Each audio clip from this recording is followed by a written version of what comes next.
Welcome back to the Spirit, Mind and Soul podcast. Today I'm speaking with nurse and podcaster Jasmine, who talks to me about her struggles with mental health and depression and how she's come through the other side of that. If you are struggling with depression or mental health at the moment, you really will get something from Jasmine's story.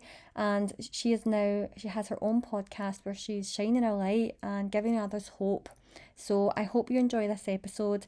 If you'd like to subscribe, you'll be notified when future episodes come out.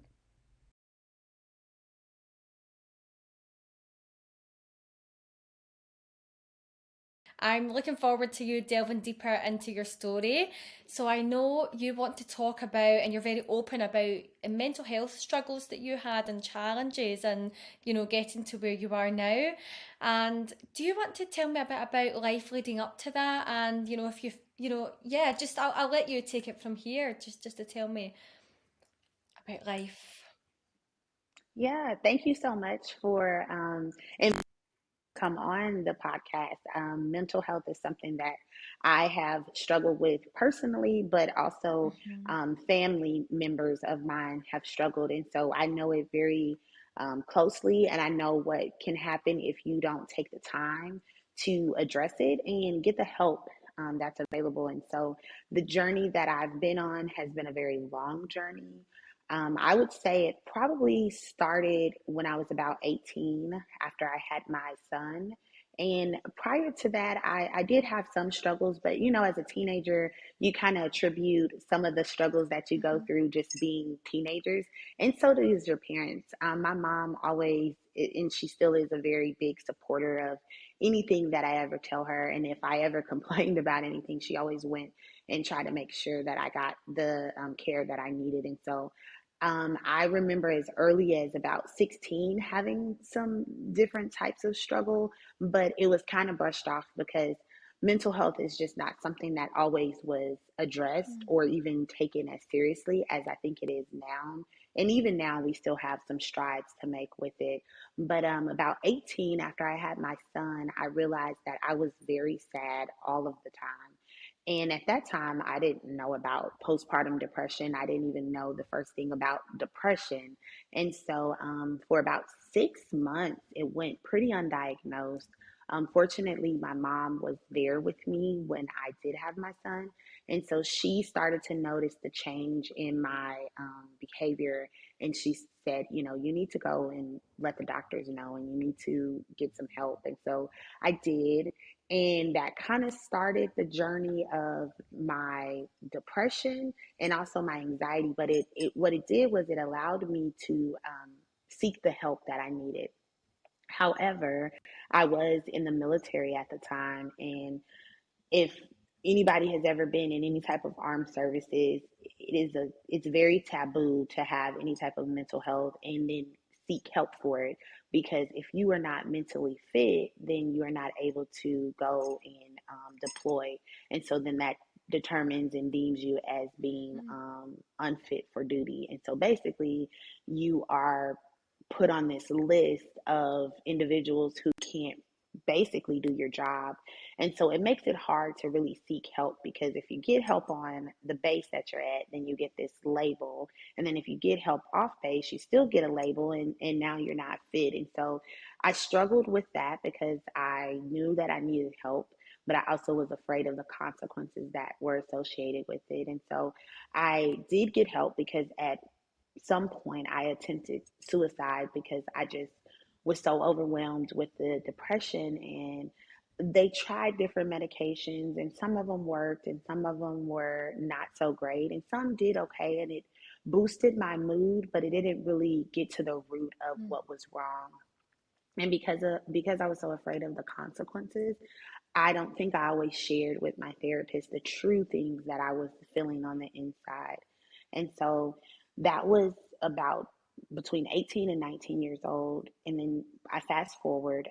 Uh, Fortunately for me, I had a really good commander who did not give up Mhm. on me while I was in the military. And after my suicide attempt, she just took me under her wings and she did everything she could to protect me, not only from the military putting me in this box, but also from myself. She wanted me to be healthy. She helped me with my son because my mom had to come back to our hometown.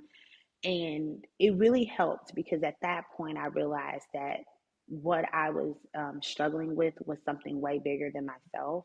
And there was no way that I was going to be able to do it alone. And so I did. For many years, I went through therapy and I took medication. And for a very long time, I found healthy coping mechanisms and I was able to kind of manage my depression and anxiety without any type of medication. And then I had some very tragic things happen in my early 30s that triggered a lot of anxiety and a lot of depression. And it put me back in the mindset that I can't do this alone and I need the extra resources. And so I'm currently on medication. I see a therapist. I do a lot of meditation and yoga and just try to stay as healthy as possible. And even I have my own podcast, and even on my own podcast, it has been so therapeutic to talk about the struggles that I've been through. Yeah, your podcast, the Soul Shine podcast, and Yes, there's one in particular, and it's called vulnerability, and you talk about vulnerability. Can we just talk about that, because that's a big thing for me too. It's so brave to be vulnerable, and it's hard. It's hard to yes. pour out your soul, and you're doing that on your podcast. Do you want to talk to me a bit about vulnerability, and how did you get to that place where you felt you were able to share? So my dad passed away. That's what sparked the podcast, or me even kind of wanting to, like I said, mental health is something that I personally have struggled with, but my dad was schizophrenic and bipolar. And unfortunately, in June of 2020, I lost him. He actually died less than 24 hours in a mental health hospital. And so he was in a very acute psychosis and he needed help. I think he probably hadn't taken medicine for anywhere to 3 to 6 months. And he started to be very aggressive. And so I sent him, or, we all collectively kind of decided, okay, you need to go and get some help. And so he went to the facility and he had a heart attack. And so that shook me to the core. And it triggered a lot of things for me. I think initially I just was like, I'm going to get back to work. I'm going to get back to the things that I know, because that was the only way that I knew how to cope with it. And at that time, I wasn't on any type of medication. So I was trying to do all of the things as holistically as possible. And to anybody that's watching, there is nothing wrong with medication. I go back and forth. I think sometimes with me being a healthcare professional, I opt to not take medication just because that's something that is my personal preference. I think there are healthy coping mechanisms that you can get through with, certain type of mental health diagnosis, but there are some that require medication, and that's okay. And I think that society has put so much stigma that it makes people afraid to even try to take medication or even talk about it. And so my vulnerability came from that. It came from losing my dad unexpectedly. And then in December of 2021, I lost his brother. And so I realized in that moment that not only am I going to have to learn how to be exposed and talk about it without any type of shame, but I have to allow my guard to come down and I have to be open, because I think my own self struggled with, like, I don't want to have to take medication because of, for whatever reason, right? And so then I was like, well, if I feel like this and I have the knowledge and I know how hard it is for, someone who's struggling, then how do I start to unveil some of those layers of why I feel this way? And that started with me being vulnerable. I have struggled, like I said, for years with my mental health. And I think the biggest thing that I had was shame. And I was so ashamed to talk about it. And I was so ashamed to even bring it up in any type of relationship. So if I was, meeting a new person, or I had a friend, I just didn't talk about it. My suicide attempt, I didn't talk about it. And I think it came from, one, being in the military and having that stigma associated with not being fit for duty. And Mm-hmm. now I'm in a profession where I take care of other people for a living. So if I'm not fit for duty, then people aren't going to think that I can do my job. But in doing all of that and really self analyzing, I realized that being vulnerable and truly talking about it is probably the best thing that I can do, because it Mm-hmm. makes me human and it makes people trust me and build rapport. Because if someone is struggling, they're going to be more inclined to talk about it than not talk about it and Mm-hmm. us not get the help that they need. Mm-hmm. And I think it's part of the healing process as well. And I've noticed, it's actually, something that I try and consciously do more of is be vulnerable and just there's nothing wrong with who I am or my past or anything that's happened or I've Yeah. done but I think society, I think, just makes us feel like if you're not living your life a certain way and you need to be, pristine and that you tick all these boxes, and if you're not, then there's something wrong with you, and that's where the shame comes from, I think. Do Yes. you feel, is that helping you heal? Oh, absolutely. I didn't know which way it was gonna go. Initially, it was like, okay, how much do you put out there, right? Because, like you mentioned, society makes you feel like if I'm not living this way, then obviously I'm Mm, doing something wrong. And I think social media has a huge part in playing into that, because we like scroll and we see the reality that people want us to see. But the truth is that people struggle, and people struggle with all mm-hmm. types of things.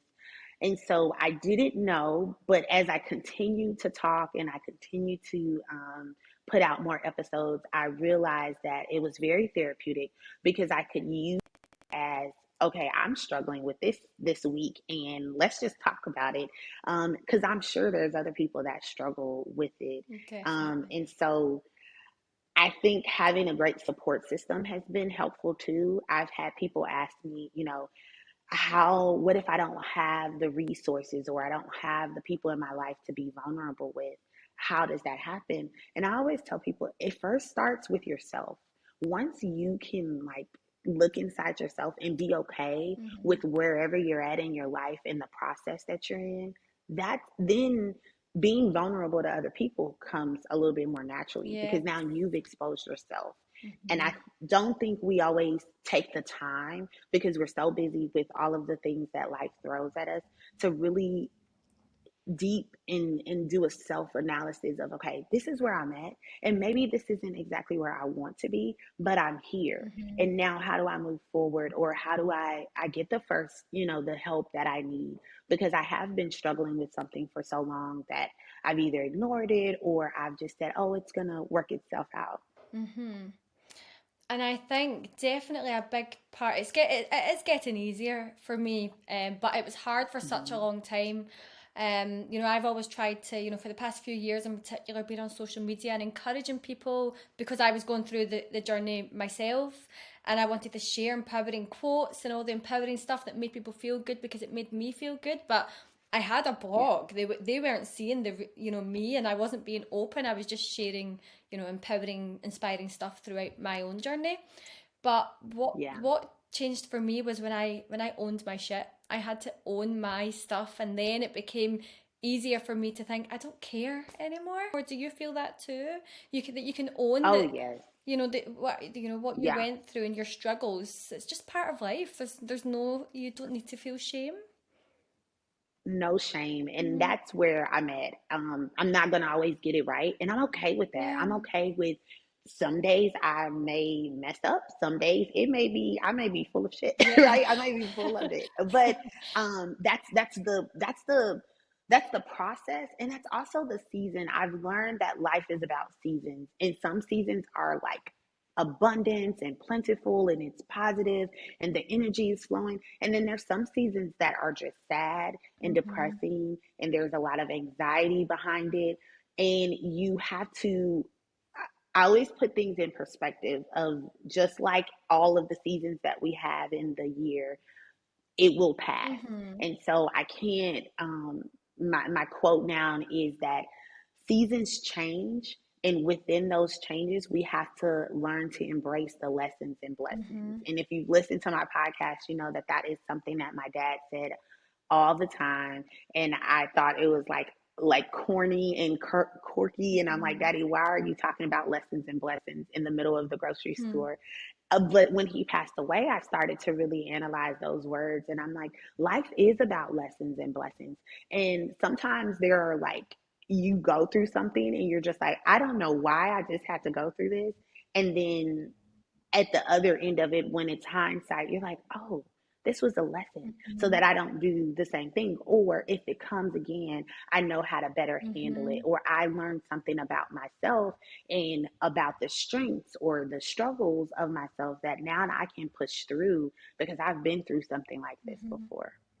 Yeah, and I believe there's no such thing as a negative emotion. So when we're feeling sad or grief or whatever's anger, whatever's coming up, fear, whatever, undesired emotions, but I wouldn't call them negative. And I always think there's something to address there. Like you say seasons, and it is because it doesn't just come, for a day. It might last a week or 2 weeks or a bit longer.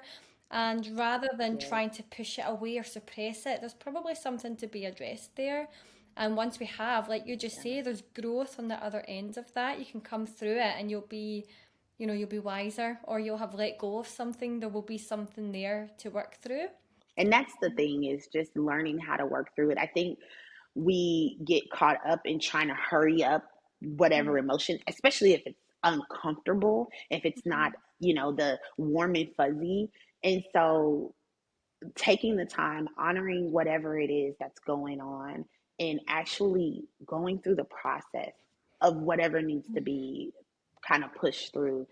I have struggled with it for a very long time, and I'm still, I'm in the process and Mm-hmm. I'm learning every day. But I think for me, it was a point of, I have to choose health, and that looks different for everybody. But as much as I choose my physical health, I have to choose my mental health too. And what does that look like? How can I do this in the most positive and the best version of it that I am in my life at this time? And with having children, I think it pushes you to another level because they're always watching, right? And they're watching how you navigate through life situations. And I can choose, like when my dad passed away and then my uncle passed away, which I learned about compound grief. I could have chosen a lot of different paths. I could have chosen to stay angry. I could have chosen to stay in denial. And with those come whatever consequences I decided to feed or grow and nurture. And I chose to say, okay, this hurts. This sucks and it's uncomfortable, but there's a meaning behind it. And that's when I said, okay, if I start this podcast and I allow myself to be completely vulnerable, how many people can I help? Not just in 2023, but in the future. Someone may be going through something and they're thinking they're completely alone, and they find soul shine. And, I've inspired them to be able to tell their story. Mm-hmm. So, what does the future hold for you and Soulshine? What do you want to do going forward? Yes, so I am on a personal crusade, and I'm bringing everybody with me to really debunk the stigma around mental health. I want more people to talk about it, whether it's on a podcast, whether it's with a friend, whether it's with a loved one. I just want people to feel comfortable. I want a safe space for professionals, for non-professionals, for the spectrum of mental health to be addressed and recognized as important as diabetes, as hypertension, and we really put in the resources to get people help. I think that if we set a personal goal where everyone talks about it and they create a safe space so that if someone they know may be struggling feels comfortable to come talk about it, then that can change the trajectory of how mental health is looked at from a society standpoint. And Yeah. so that's just a large goal of mine. But the podcast for me is a springboard. It's passion. I mean, when I get on there and I get to talk about um, what I've been through, and now I'm starting to bring guests on as well. Mm-hmm. It's a passion, and so I want to be able to do the passion. But I would love to have some speaking engagements where I talk about mental health and just how the resources that are available, and how if someone is struggling, that they can go and get the help that they absolutely need. My big goal is to be able to write a book. I want to write a book. I have a title in mind, and it really will be a surrounding not giving up before you grow up. And I Mm-hmm. think that that looks a lot different. Even in my 30s, I still have a lot of growing up to do. And I remember when I had attempted my suicide, and my commander came to the hospital, and she looked at me and she said, you know, we love you, we care about you, and we do not want you to give up. And so those words resonate with me, because at that time I was 18. And so had I given up before I grew up, I wouldn't be here today. And Mm-hmm. so for me, that's impactful, because I know there are so many people that may be struggling, and not even just with mental health, just with what life throws at you. I always joke and say, you know, my parents tried, but nobody can tell you how to adult, right? Like, you kind of have to go through Yeah. adulting and say, okay, this, I did this well, I didn't do this so well. Now, how do I navigate through all of these Mm-hmm. things of adulting? And as much as I love being an adult, some days I'm just like, man, if there was like a nice little blueprint, Yeah. I think I would have approached things a lot differently. I would have definitely heeded some of the warnings that the elders gave me. But the ultimate goal is to get my voice out there, get the podcast out there, so that we really can start to shape and change Mm-hmm. mental health and how we view it. Mm-hmm. Maybe this is why we go through what we go through, because then other people can learn from everything, and Yes, I know of the work that you're doing as well. And what yeah. about for you, Jasmine? Is there anything, you're doing a lot of work for other people, and after everything that you've gone through in your journey, is there anything you're longing for now? I think the biggest thing for me is the book. And I say that because I started writing. While I was going through my compound grief and different therapies and just different types of healthy coping mechanisms, I found this book called The Artist's Way. And I would get up at 5 o'clock and journal, and sometimes it would be about absolutely nothing, but it was very therapeutic. And so that is very mine, because it's Mm-hmm. before the kids wake up, before I have to like put on my mommy hat or put on my work hat. And so the book is passion and for me, because I plan to take some of those journal pieces that I worked on and put them in there. And I haven't went back and read all of them, but I've read a few. I started back reading, and I started as early as 2020. And so just to see where I was at, and mentally where I was at, into now. And I didn't mention it before, but I had started talking about a podcast and doing a podcast right after my dad died. I bought all the equipment, and I was like, okay, I'm going to do this. Mm-hmm. This is going to happen. And then I never did it. And my son would ask me all the time, Mom, when are you going to do the podcast? And I'm like, I'm going to do it. And I kind of kept just blowing it off.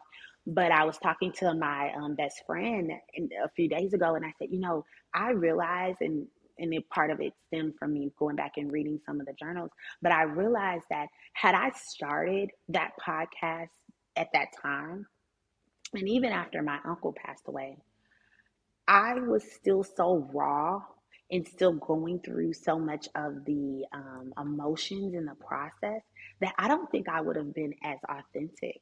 And I Mm-hmm. don't think that I would have given the best version of myself, because I still was processing a lot of the anger and just denial of what was Mm-hmm. happening. And so, although I stayed positive and I was really, putting out that positive energy, I don't think that I would have been as good and been as helpful and as insightful as I am now, because I took the time that I needed to really process what was happening to me.